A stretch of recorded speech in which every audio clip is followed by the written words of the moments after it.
mahirap pagsabi na confident na kami just because maganda yung performance ng mga movies ng GMA Pictures these last 2 years, especially sa Metro Manila Film Fest. Ayaw namin maging confident kasi ayaw namin maging overconfident at pabayaan na lang na we take everything that we do for granted, feeling namin na maging successful.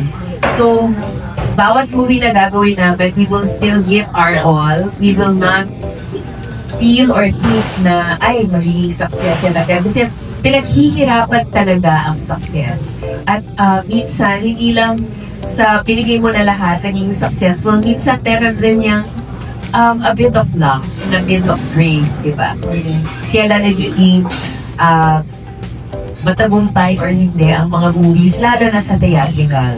Pero for yun nga, lumawak na rin yung mundo ng pelikula. Hindi lang sa cinemas siya napapanood. Pero after, nabubuhay siya sa streaming platforms, nabubuhay siya sa pagpapalabas sa TV. So, I think ang importante sa amin ay talagang paggagandahin namin bawat pelikula na ginagawa namin from now on, dahil malaki na yung responsibility namin dahil sa award na kakabigay lang sa akin ng Emmys, sa Emmys Awards.